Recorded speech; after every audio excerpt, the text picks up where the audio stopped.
You're watching Mirror 7 News. Stay informed, stay ahead for more news.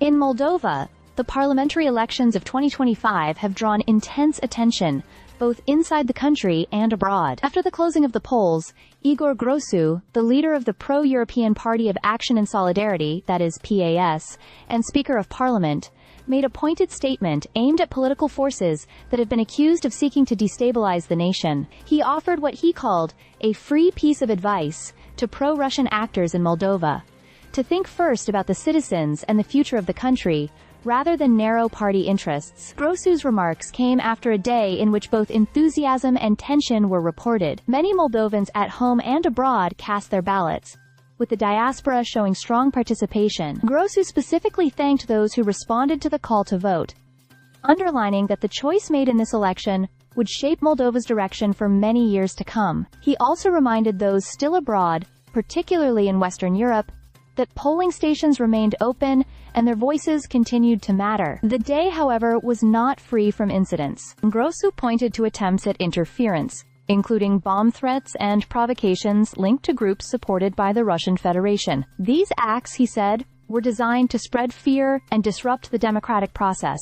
He urged PAS representatives and election officials to remain vigilant until the very last ballot was counted, stressing that every vote had to be protected. Preliminary results showed a clear advantage for PAS, the ruling party led by President Maia Sandu's. According to early counts from the Central Electoral Commission, PAS secured more than 40% of the votes, while the Patriotic Bloc, an alliance of left-wing, pro-Russian forces including socialists and communists, followed with close to 30%. Other parties such as Ion Siban's Alternative Bloc, Vasile Kostyuk's Democracy at Home, and Renato Usati's Our Party trailed far behind with single-digit percentages.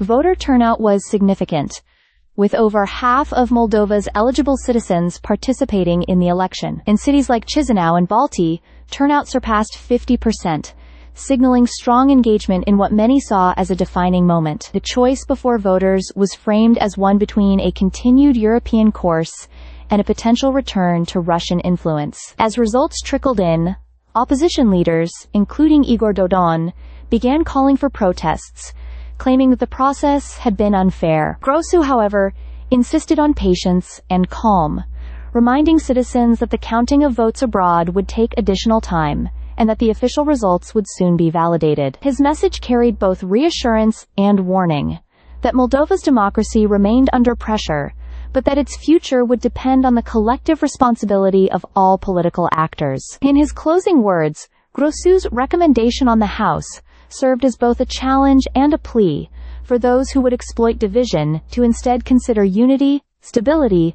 and the well-being of the Moldovan people. Stay subscribed for more videos.